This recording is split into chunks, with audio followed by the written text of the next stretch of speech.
I love George Takei. Remember when he was on Howard Stern? Did you guys see him on Howard Stern? And that caller, Howard Stern's like, hey, we're taking another caller, and this guy calls in, and he's like, I can't believe that you're saying all this stuff about Mr.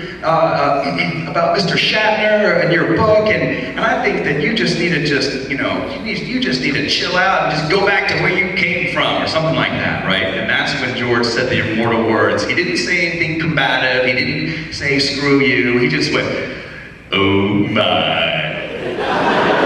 And that became, for I don't know how long, but I think Howard Stern would just play that soundbite over and over again. Oh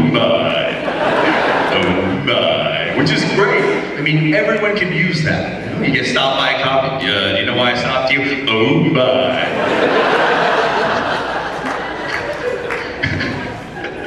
You're breaking up with me? Oh my. You're pregnant with my baby? Oh my. George is great. Oh, God, love that guy. Awesome. Let's see. What can we talk about today? I don't know. We take a couple of questions. Let's start that way. It's a little more organic approach. Yes, please.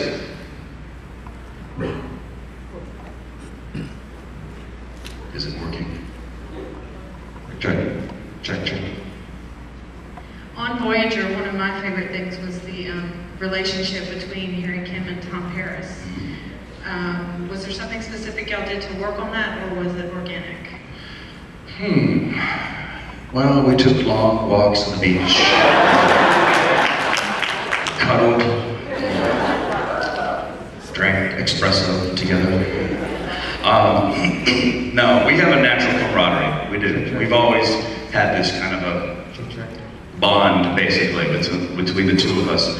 And not just him, I get along very well with all the other cast members, but he's a very funny guy. I mean, he's one of the guys that can make me laugh, which is kind of hard to do, and he just gets it, you know. And I think it played perfectly, you know. He's the pilot episode of Caretaker. Kim is all getting scammed by Quark for those crystals, and then Paris comes up and Paris is funny. I mean, whenever I imitate Paris, he's always, hey buddy, hey. He's always like, hey. It's like he's on Valium or something, you know. And then it's great because the episode, The Shoot, which is when Paris and Kim are in the alien prison ship. You remember that episode? Paris gets stabbed. Now Paris is incapacitated, and all of a sudden, it's no longer Paris taking care of Kim, it's Kim who has to take care of Paris. So that was a big development growth episode for Ensign Kim, you know, and I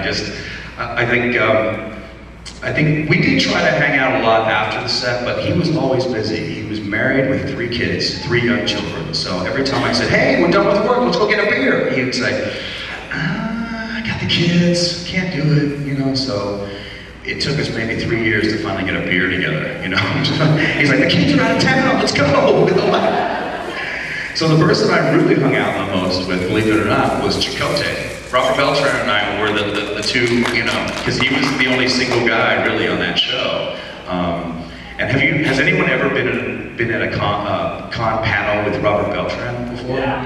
Okay. He's a very interesting fellow.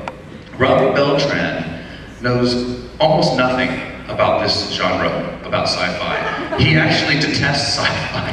He's never seen Star Wars. He didn't even know what a Klingon was when he started the show. It's sort of like, what is that, static Klingon? No, it's Klingon as in the alien, you know. To give a perfect example, the marketing department would always send gifts to us, or not gifts, but they would give us a cardboard box once a month, full of all the different little trinkets and coffee mugs and calendars that had our image on it, and also action figures would show up. At each of our trailers, we get a box of everything. So I'd get Janeway action figure, everything.